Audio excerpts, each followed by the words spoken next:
Hello everyone. So this is the second lecture of the topic sources of impurities. तो ये दूसरा lecture है। पहले लेक्चर में हम लोगों ने बहुत कुछ डिस्कस किया था कि इम्प्यूरिटीज़ बोलते किसे हैं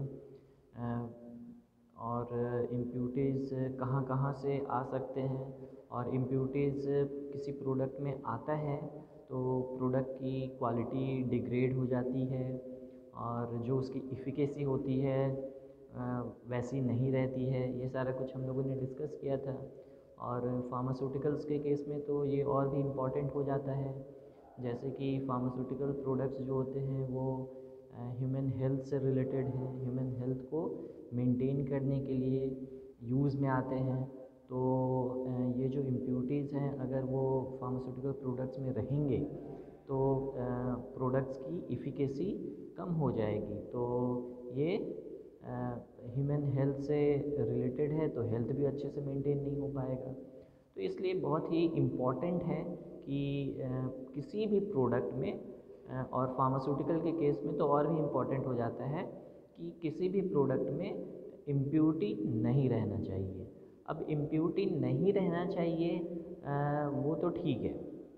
अब उसके लिए क्या करना पड़ेगा कि इम्प्यूरिटीज़ कहाँ कहाँ से आ सकता है वो हमें पता होना चाहिए, तभी हम उसको कंट्रोल कर पाएंगे। अब कहाँ कहाँ से आ सकता है अगर ये पता होगा तो वो सारे स्टेप्स को बहुत केयरफुली किया जाएगा ताकि इम्प्यूरिटीज़ ना आए। तो उसीलिए सोर्सेज ऑफ इम्प्यूरिटीज़ का पता होना बहुत ज़रूरी है कि ये इम्प्यूरिटीज़ किसी भी प्रोडक्ट में कहाँ कहाँ से आ सकते हैं। उसी के बारे में हम लोगों ने डिस्कस किया था कि पहले तो कुछ एग्जांपल्स डिस्कस किए थे, फिर कहाँ कहाँ से इम्प्यूरिटी आ सकता है, जैसे कि रॉ मटेरियल जो यूज़ होता है किसी भी प्रोडक्ट को बनाने के लिए, उस अगर वो रॉ मटेरियल में इम्प्यूरिटी प्रेजेंट है तो वो प्रोडक्ट तक कैरी फॉरवर्ड होगा, तो रॉ मटेरियल के थ्रू इम्प्यूरिटी आ सकता है। उसके बाद जो मैन्युफैक्चरिंग प्रोसेस चल रहा है उस प्रोसेस में अगर कोई प्रॉब्लम हो रहा है किसी भी स्टेप में, अगर कहीं अच्छे से वो प्रोसेस फॉलो नहीं हो रहा है तो वहाँ पे इम्प्यूरिटी आ सकता है। उसी तरह जिस कंडीशन में वो मैन्युफैक्चरिंग हो रहा है, अगर वो कंडीशन उतना अच्छा क्लीन नहीं है तो वहाँ से भी इम्प्यूरिटी आ सकती है। उसके बाद प्रोडक्ट बनने के बाद जब उसकी क्लीनिंग या वॉशिंग होती है वो अगर अच्छे से नहीं हुआ तो वहाँ पे भी इम्प्यूरिटीज़ आ सकती है। उसके बाद जब पैकिंग होता है प्रोडक्ट का तो ड्यूरिंग पैकिंग मटेरियल, जो पैकेजिंग मटेरियल यूज़ हो रहा है, अगर उसमें कुछ इम्प्यूरिटीज़ है तो उसके थ्रू इम्प्यूरिटीज़ प्रोडक्ट में आ सकती है। बहुत सारे सोर्सेज हैं जिसके थ्रू इम्प्यूरिटीज़ किसी भी प्रोडक्ट में आ सकती है। तो उसी के बारे में और डिटेल में देखते हैं कि ये इम्प्यूरिटीज़ कौन सा इम्प्यूरिटी किस स्टेज में कैसे आता है। तो लेक्चर को स्टार्ट करते हैं। पहले देखते हैं कि जो जैसे कुछ एग्जांपल्स हैं। जैसे कि देखिए एक प्रोडक्ट है, सोडियम कंपाउंड का सपोज़ कोई प्रोडक्ट है, तो उसमें जो रॉ मटेरियल यूज़ होता है वो कौन सा होता है, वो सोडियम क्लोराइड या फिर रॉक सॉल्ट यूज़ होता है एज रॉ मटेरियल।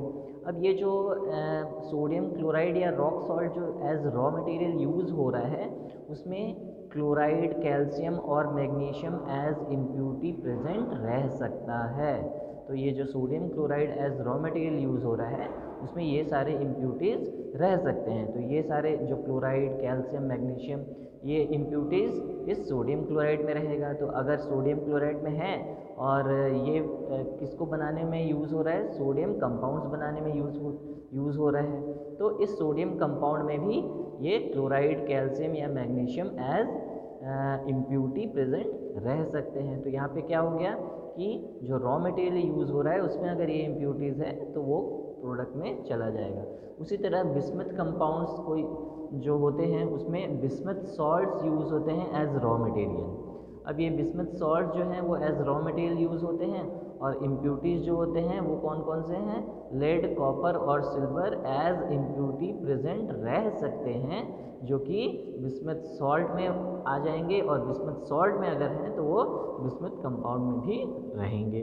उसी तरह कॉपर कंपाउंड्स होते हैं, तो कॉपर कंपाउंड्स में जो रॉ मटेरियल यूज़ होता है वो है कॉपर ट्यूनिंग। अब कॉपर ट्यूनिंग जो यूज़ होता है उसमें भी इम्प्यूरिटीज़ रह सकते हैं, जैसे कि आर्सेनिक हो गया, आयरन हो गया, ये सारे एज इम्प्यूरिटी रह सकते हैं। तो ये एज इम्प्यूरिटी अगर कॉपर ट्यूनिंग में है, टर्निंग में है, तो वो कॉपर कंपाउंड्स जो भी प्रिपेयर होगा उसमें ये एज इम्प्यूरिटीज़ प्रेजेंट रह सकते हैं। और भी एग्जांपल है, जैसे जिंक के कुछ कंपाउंड्स हैं। अब जिंक के कुछ कंपाउंड्स होते हैं तो उसमें जिंक मेटल या फिर जिंक ऑक्साइड यूज़ होता है।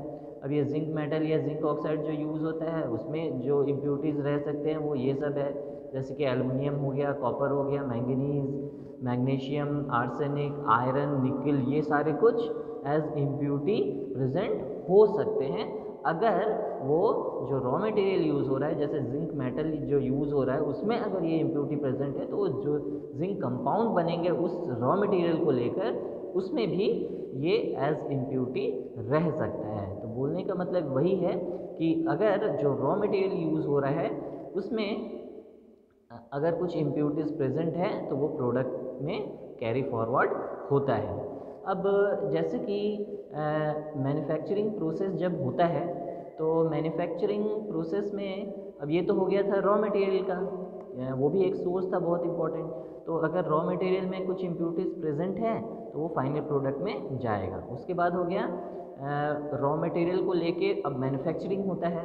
तो जो मैन्युफैक्चरिंग प्रोसेस होता है उस मैन्युफैक्चरिंग प्रोसेस में बहुत सारे रिएक्शंस यूज़ होते हैं और एक या फिर एक से ज़्यादा स्टेप्स इन्वॉल्व रहते हैं। तो इसमें जैसे कि रॉ मटेरियल यूज़ होता है, फिर इक्विपमेंट यूज़ होता है, बहुत सारे रिएक्शंस होते हैं, और रिएक्शंस होंगे तो डायरेक्टली फाइनल कंपाउंड तो बनता है किसी किसी रिएक्शन में, और किसी किसी रिएक्शन में क्या होता है कुछ इंटरमीडिएट कंपाउंड्स भी बनते हैं। तो इंटरमीडिएट कंपाउंड्स जो बनते हैं वो, फिर सॉल्वेंट जो यूज़ होते हैं वो, तो ये सारा कुछ जो है ये सारा कुछ एक सोर्स ऑफ इम्प्यूरिटी की तरह वर्क करता है। इन सब से इम्प्यूरिटी आ सकता है कि जैसे, तो अभी एक हम लोगों ने देख लिया कि ये रॉ मटेरियल के थ्रू इम्प्यूरिटी आ सकता है। उसी तरह ये सारे जो फैक्टर्स हैं इन सब के थ्रू भी इम्प्यूरिटी आ सकता है। जैसे अब देखो स्टार्टिंग मटेरियल जो यूज़ होता है, अब स्टार्टिंग मटेरियल में बहुत सारे रिएजेंट्स भी यूज़ होते हैं। अब ये जो बहुत सारे रिएजेंट्स यूज़ होते हैं, अगर जो प्रोडक्ट बना, अब उस प्रोडक्ट में अगर उसको मीन्स एक्सेस जो रिएजेंट रह जाता है उसको वॉश करना होता है। अब जैसे स्टार्टिंग मटेरियल लिया आपने, स्टार्टिंग मटेरियल लेने के बाद ऐसा नहीं होता है कि पूरा का पूरा रॉ मटेरियल आपके प्रोडक्ट में चेंज होगा। कुछ एक स्टार्टिंग मटेरियल जो होता है वो वैसे का वैसा ही रह जाता है, वो रिएक्शन में इन्वॉल्व नहीं हो पाता है। तो होता ये है कि जो प्रोडक्ट आपका बना उसमें कुछ स्टार्टिंग मटेरियल या जो रिएजेंट यूज़ हुआ वो वैसे का वैसा रह जाता है। तो उसके लिए क्या किया जाता है, उसके लिए प्रोडक्ट को वॉश किया जाता है। अब वो वॉश जब किया जाता है तो जो एक्सेस रिएजेंट रह गया है उसको हटाने के लिए वॉश करते हैं। अब जब वॉशिंग होती है तो अगर अच्छे से वॉशिंग नहीं हो रही है प्रोडक्ट की, तो या फिर सूटेबल सॉल्वेंट से वॉशिंग नहीं हो पा रही है, तो वो जो रिएजेंट है जो एक्सेस में प्रोडक्ट में रह गया था वो एज इम्प्यूरिटी आपके फाइनल प्रोडक्ट में रह जाएगा। तो ये भी है। तो स्टार्टिंग मटेरियल जो होता है, ऐसा नहीं है कि स्टार्टिंग मटेरियल में इम्प्यूरिटी है तो फाइनल प्रोडक्ट में इम्प्यूरिटी आएगा, वो हमने देखा। फिर अगर स्टार्टिंग मटेरियल में जितने भी यूज़ हो रहे हैं सब्सटेंस या रिएजेंट्स जो यूज़ हो रहे हैं, उसमें ऐसा होता है कि सपोज़ 99% रॉ मटेरियल तो कन्वर्ट हो गया प्रोडक्ट में, बट 1% रह गया है। तो वो अगर अच्छे से रिमूव नहीं किया गया प्रोडक्ट से तो वो एज इम्प्यूरिटी रह जाएगा आपके फाइनल प्रोडक्ट में। तो इसलिए प्रोडक्ट की वॉशिंग करनी बहुत ज़रूरी है और बहुत अच्छे से वॉशिंग करना होता है।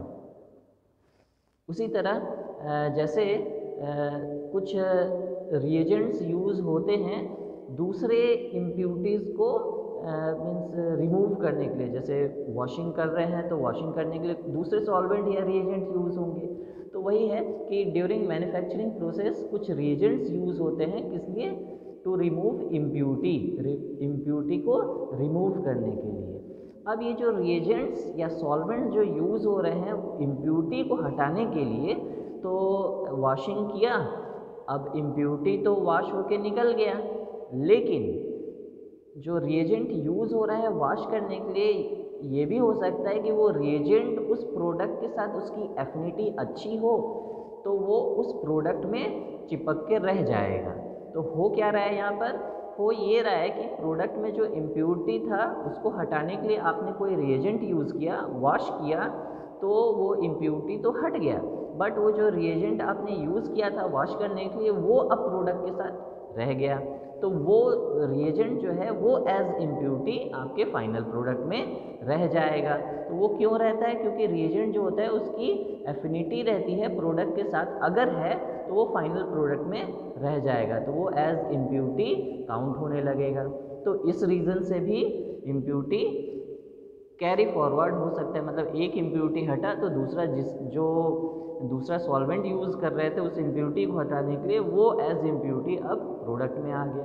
तो इस तरीके से भी प्रोडक्ट में इम्प्योरिटी रह सकता है। ये सारा कुछ जो है वो मैन्युफैक्चरिंग के थ्रू प्रोसेस जो हो रहा है उसी में ये हो सकता है।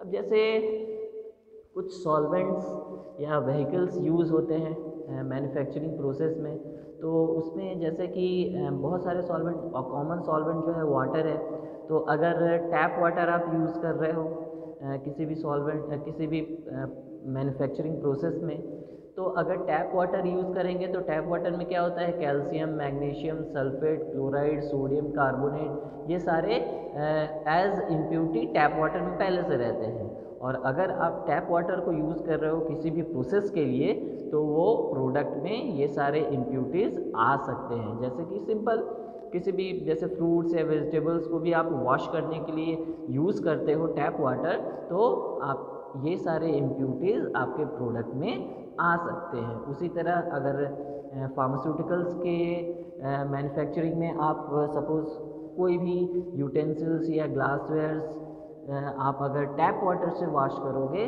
तो ये सारे कंपाउंड्स जो हैं वो एज इम्प्योरिटी आपके प्रोडक्ट में आ सकते हैं। उसी तरह अगर सॉफ्ट वाटर यूज़ किया गया तो सॉफ्ट वाटर में सोडियम या फिर क्लोराइड जो है वो एज इम्प्योरिटी रहता है। तो सॉफ्ट वाटर अगर यूज़ किया तो सोडियम या फिर क्लोराइड एज इम्प्योरिटी आपके प्रोडक्ट में आ सकता है। उसी तरह डीमिनरलाइज्ड वाटर अगर यूज़ करते हैं तो उसमें तो बहुत सारे ऑर्गेनिक कंपाउंड्स रहते हैं जो कि एज इम्प्योरिटी आपके प्रोडक्ट में आ सकते हैं, जो कि उस वाटर में थे। सबसे अच्छा जो सॉल्वेंट या व्हीकल जो है वो है डिस्टिल वाटर। तो डिस्टिल वाटर में क्या होता है, डिस्टिल वाटर में कोई भी इम्प्योरिटी प्रेजेंट नहीं रहती है। तो डिस्टिल वाटर में कोई भी इम्प्योरिटी नहीं है तो डिस्टिल वाटर को एज सॉल्वेंट या व्हीकल किसी भी मैन्युफैक्चरिंग प्रोसेस में हम यूज़ कर सकते हैं। तो ये कुछ एग्जांपल्स हो गए। यहाँ पे क्या हो रहा है, यहाँ पे हो रहा है कि जो सॉल्वेंट या व्हीकल यूज़ हो रहा है ड्यूरिंग मैन्युफैक्चरिंग, वो सॉल्वेंट में अगर इम्प्योरिटी है तो वो आपको कैरी फॉरवर्ड हो रहा है आपके प्रोडक्ट में। तो यहाँ पर जो सॉल्वेंट यूज़ हो रहा है वो भी बहुत केयरफुली सेलेक्ट करना होता है। तो सबसे अच्छा जो सॉल्वेंट या व्हीकल है वो कौन सा है, वो है डिस्टिल वाटर। डिस्टिल वाटर में क्या होता है, कोई भी इम्प्योरिटी नहीं रहती है। नेक्स्ट है इक्विपमेंट यूज्ड। अब कोई भी मैन्युफैक्चरिंग होगा तो इक्विपमेंट तो यूज़ होता है, कोई भी इंस्ट्रूमेंट यूज़ होता है। तो जैसे जो इक्विपमेंट यूज़ हो रहा है, अब उस इक्विपमेंट में जैसे कोई भी मैन्युफैक्चरिंग कर लो आप, जैसे पेपर मैन्युफैक्चरिंग हो रहा है तो पेपर बनाने की मशीन यूज़ होगी। उसी तरह अगर सिंपल एक शुगर कैन जूस ही निकाल रहे हो तो शुगर कैन जूस निकालने के लिए जो मशीन आती है वो यूज़ हो रही है। उसी तरह कोई भी फार्मास्यूटिकल प्रोडक्ट अगर बनाया जा रहा है तो उसमें बहुत सारे इक्विपमेंट्स या इंस्ट्रूमेंट्स यूज़ होते हैं। तो ये जो इक्विपमेंट्स यूज़ होते हैं तो वो भी किसी मटेरियल के बने होंगे। तो जनरली जो मटेरियल के बने हैं, अब सपोज़ जिस मटेरियल का वो बना है वो आयरन है, मतलब वो आयरन का बना हुआ है। तो अगर आयरन का वो मटेरियल बना हुआ है इक्विपमेंट का और वो इक्विपमेंट यूज़ हो रहा है किसी भी मैन्युफैक्चरिंग में, तो आयरन जो है उसमें आर्सेनिक होता है, तो वो आर्सेनिक आपके प्रोडक्ट में आ सकता है एज इम्प्योरिटी। तो अगर इक्विपमेंट का मटेरियल आयरन है तो आर्सेनिक में come into the product which is coming out of by using that equipment। उस इक्विपमेंट को यूज़ करके जो भी प्रोडक्ट आ रहा है उसमें आर्सेनिक एज इम्प्योरिटी आ सकता है। उसी तरह कोई एक इक्विपमेंट है जिसमें जो मटेरियल यूज्ड है वो गैल्वेनाइज्ड आयरन है।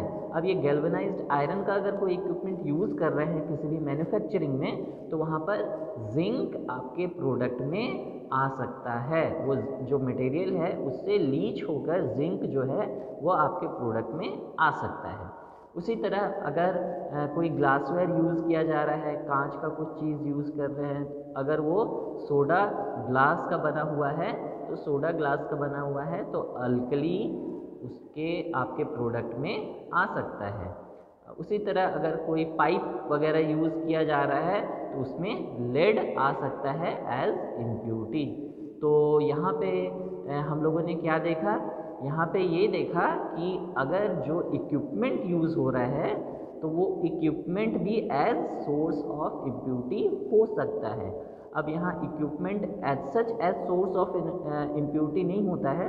इक्विपमेंट जिस मटेरियल का बना है उस मटेरियल में कुछ इम्प्योरिटीज़ रहते हैं, वो आपके प्रोडक्ट में आ सकता है। ठीक है। उसी तरह अब जैसे कि स्टार्टिंग में ही बताया था कि जो मैन्युफैक्चरिंग प्रोसेस होता है तो उस मैन्युफैक्चरिंग प्रोसेस में बहुत सारे केमिकल रिएक्शंस इन्वॉल्व रहते हैं। अब कुछ केमिकल रिएक्शंस तो ऐसे होते हैं कि रिएक्टेंट स्टार्टिंग मटेरियल लिया और डायरेक्ट आपके प्रोडक्ट आ गया, एक ही रिएक्शन इन्वॉल्व रहता है।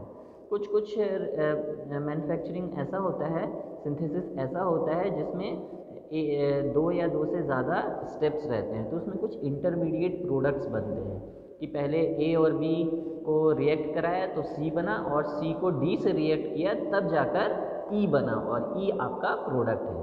तो ये जो सी बन रहा है जिसको डी से आपने रिएक्ट कराया तो सी यहाँ पर इंटरमीडिएट प्रोडक्ट हो गया जो कि ए और बी को मीन्स रिएक्ट कराकर बनाया गया। अब जैसे ए हो गया, ए और बी को आपने रिएक्ट किया तो बन गया सी। अब इस सी को आप डी के साथ रिएक्ट कर रहे हो तब बनता है ई। तो ये ई जो है ये ई आपका फाइनल प्रोडक्ट है जो कि आ रहा है ए और बी और डी को, एक्चुअली ए और बी और डी ही यूज़ हो रहा है। तो ए और बी को कंबाइन मीन्स रिएक्ट कराया तो बन गया सी और सी को फिर डी से रिएक्ट करा रहे हो तब बनता है ई। अब यहाँ पे सी जो बन रहा है वो सी क्या है, इंटरमीडिएट प्रोडक्ट है। तो उसी तरह जहाँ पे एक से ज़्यादा रिएक्शंस इन्वॉल्व रहते हैं वहाँ पर इंटरमीडिएट्स बनते हैं। अब ये जो इंटरमीडिएट्स बन रहे हैं, अब ये इंटरमीडिएट अगर पूरे तरीके से कन्वर्ट नहीं होगा आपके प्रोडक्ट में तो वो इंटरमीडिएट एज इम्प्योरिटी रह सकता है प्रोडक्ट में। अब जैसे पहला रिएक्शन पूरा कंप्लीट हुआ, लेकिन ये जो दूसरा रिएक्शन हो रहा है ये सपोज 99% ही कंप्लीट हुआ और आपका प्रोडक्ट आया। अब ये जो ई आया अब ये 99% ही हुआ तो यहाँ पे सी जो है वो कुछ अमाउंट इसमें रह जाएगा, तो ये जो सी है वो एज इम्प्योरिटी कहलाएगा आपके प्रोडक्ट में। तो जो इम्प्योरिटीज़ है जो इंटरमीडिएट बनते हैं वो भी एज इम्प्योरिटी आपके प्रोडक्ट में रह सकते हैं। कब रहेंगे, जब वो कंप्लीटली कन्वर्ट नहीं होंगे फाइनल प्रोडक्ट में, तो उस केस में ये रह सकता है। इसलिए जितने भी रिएक्शंस इन्वॉल्व हो रहे हैं सभी स्टैंडर्ड कंडीशन में होने चाहिए और पूरा का पूरा रिएक्शन कंप्लीट आपका होना चाहिए, तभी प्रोडक्ट जो है वो प्योर फॉर्म में आएगा और कोई इम्प्योरिटी नहीं आएगा वहाँ पर। उसी तरह बहुत सारे केमिकल्स यूज्ड होते हैं मैन्युफैक्चरिंग प्रोसेस में, केमिकल मेथड्स यूज़ होते हैं। अब जैसे आप केमिकल रिएक्शंस देखोगे तो जैसे कि हेलोजिनेशन होता है, ऑक्सीडेशन, रिडक्शन, नाइट्रेशन, हाइड्रोलिसिस, ये सारे रिएक्शंस होते हैं और ये रिएक्शंस होने के बाद बहुत सारे प्रोडक्ट्स आते हैं। तो सपोज़ कोई मैन्युफैक्चरिंग प्रोसेस हो रहा है और उसमें ये सारे में से कोई भी मीन्स केमिकल रिएक्शन इन्वॉल्व है तो इसमें कुछ बाय प्रोडक्ट्स भी बनते हैं। तो वो एज इम्प्यूरिटी आपके प्रोडक्ट में रह सकते हैं। तो इसमें जो केमिकल मेथड है उस पर भी डिपेंड करता है कि आपके प्रोडक्ट में इम्प्यूरिटी होगा या नहीं होगा। अगर कोई केमिकल मेथड ऐसा है जिसमें कोई बाय प्रोडक्ट वैसा नहीं बनता है, जो कि इजीली आप रिमूव मीन्स ना कर सको, तो वैसा कुछ नहीं होगा। लेकिन अगर कोई ऐसा केमिकल रिएक्शन है जिसमें एक ऐसा बाय प्रोडक्ट बन रहा है जो कि रिमूव नहीं हो पाता है इजीली, तो वो आपके प्रोडक्ट में एज इम्प्यूरिटी रह सकता है। उसी तरह सपोज़ कोई मैन्युफैक्चरिंग प्रोसेस आप कर रहे हो और उसमें कुछ डिफेक्ट्स अगर आ जाता है, तो उस डिफेक्ट की वजह से भी आपके प्रोडक्ट में इम्प्यूरिटी हो सकता है। अब जैसे कोई भी प्रोडक्ट बना रहे हैं हम, अब एक सिंपल एग्जांपल ही लेते हैं। सपोज़ एक आप रोटी बना रहे हो। अब रोटी बनाने में क्या होता है, पहले आटा को गूंदना है। अब आटा को गूंदना है तो गूंदने के प्रोसेस में अगर आप सही से अच्छे से गूंदोगे नहीं तो रोटी की क्वालिटी उतनी अच्छी नहीं रहती है, हार्ड भी हो सकती है, वो इलास्टिक टाइप की हो जाएगी। तो मतलब अगर वो गूंदने वाला प्रोसेस सही से नहीं हुआ तो आपका जो प्रोडक्ट बन रहा है उसकी क्वालिटी में फ़र्क पड़ा। तो यहाँ पे एज सच कुछ इम्प्यूरिटी नहीं हो रहा है, बट जो क्वालिटी है प्रोडक्ट की वो मीन्स जैसी होनी चाहिए वैसी नहीं हो रही है। तो यहाँ पे क्या हो रहा है कि जो प्रोसेस है, मैन्युफैक्चरिंग प्रोसेस है, तो वो अगर सही से नहीं हो रहा है तो क्वालिटी जो है प्रोडक्ट की वो मीन्स उतने अच्छे से नहीं आ पाती है।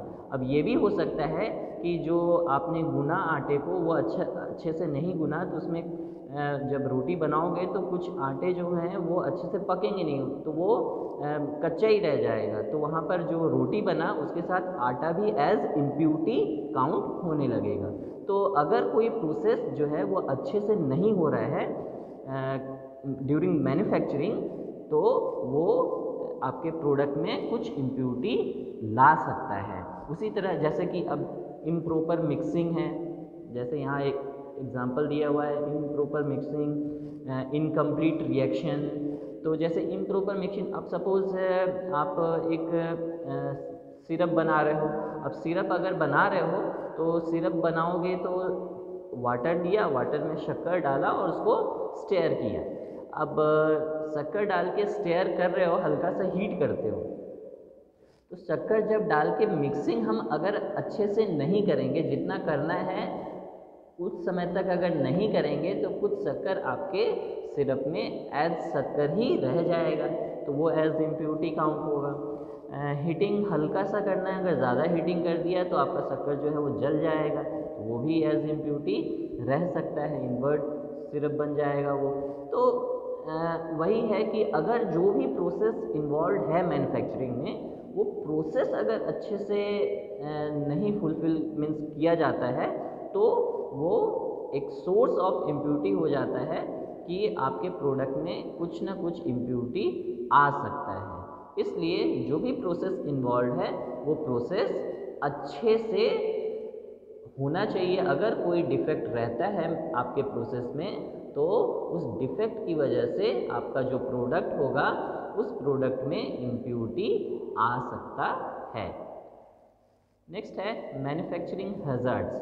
अब मैन्युफैक्चरिंग हैज़ार्ड्स में ये है कि जैसे कुछ सब्सटेंस जो होते हैं, अब जैसे जिस जगह पे मैन्युफैक्चरिंग हो रहा है उस जगह पे जो वर्क प्लेस है, उस वर्क प्लेस में अगर डस्ट है या कोई पेंट यूज़ हो रहा है आसपास वो, या फ्यूल जो यूज़ हो रहा है, जो इक्विपमेंट है, मशीनरी है, उसमें फ्यूल यूज़ होते हैं, केमिकल्स जो यूज़ होते हैं, वो आपके प्रोडक्ट में आ सकते हैं एज इम्प्यूरिटी, और ये आपके बॉडी के लिए भी बहुत हार्मफुल रहता है और आपके प्रोडक्ट में आ सकता है। तो इसलिए जो वर्क प्लेस है वो इन सब से फ्री होना चाहिए। अगर कोई डस्ट है वर्क प्लेस में तो वो डस्ट आ सकता है, पेंट, फ्यूल, केमिकल, ये सारे कुछ हैं जो कि आ सकते हैं आपके प्रोडक्ट में, जो कि मैन्युफैक्चरिंग का जो प्लेस है उस प्लेस में ये था। इसलिए जो मैन्युफैक्चरर रहता है वो कुछ ऐसे एनालिटिकल प्रोसीजर्स प्रोवाइड कराते हैं तो टू लिमिट सच इम्प्योरिटी, उस इम्प्योरिटीज़ को रोकने के लिए कुछ इस टाइप का प्रोसीजर रहता है ताकि वो मीन्स एक तो कम किया जा सके या फिर ये पता किया जा सके कि ये लिमिट में है या नहीं है। और ये जो एरर हैं ये सब जो हैं वो मीन्स उतना ध्यान में नहीं आता। अब जैसे जिस वर्क प्लेस में कोई भी मैन्युफैक्चरिंग हो रहा है तो उतना ध्यान में नहीं आता है कि हाँ ये जो डस्ट है एयर में जो अपने को दिख भी नहीं रहा है वो डस्ट प्रोडक्ट में आ सकता है। तो इसलिए ये इस टाइप के जो एरर हैं या इस टाइप के एरर की वजह से जो इम्प्योरिटी आता है वो बहुत ही कॉमन है और ये इम्प्योरिटी आराम से आ सकते हैं और उसकी वजह से माइक्रोबियल कॉन्टामिनेशन भी हो सकता है। पार्टिकुलेट कॉन्टामिनेशन तो होगा ही, पार्टिकल्स आपके प्रोडक्ट में आएंगे ही डस्ट के थ्रू, और उसकी वजह से माइक्रोबियल कॉन्टामिनेशन भी हो सकता है अगर एयर में माइक्रोब्स है तो इसलिए इन सब का भी ध्यान देना बहुत ज़रूरी है। और ये हज़ार्ड्स इसलिए बोला गया क्योंकि ये आपके हेल्थ को भी बहुत इफ़ेक्ट करता है। इसलिए जो भी मैन्युफैक्चरिंग हो रही है उसमें कुछ एनालिटिकल प्रोसीजर्स आपको फॉलो करने पड़ते हैं to check whether the product is containing this impurity और नॉट। अब ये इम्प्योरिटी उसमें प्रेजेंट है या नहीं है, और अगर हैं भी तो उतने लिमिट में होने चाहिए जो कि आपके बॉडी के लिए हार्मफुल ना हो। अगर उससे ज़्यादा हैं तो वो फिर आपका प्रोडक्ट जो है वो यूज़ के लायक नहीं है। इसलिए कुछ एनालिटिकल प्रोसीजर्स यूज़ होते हैं चेक करने के लिए। तो ये भी एक सोर्स ऑफ इम्प्योरिटी है। तो फिर सोर्सेज ऑफ इम्प्योरिटीज़ में फिर आज के लिए इतना ही। अब नेक्स्ट लेक्चर में और दूसरे टॉपिक्स को डिस्कस किया जाएगा। Thank you very much.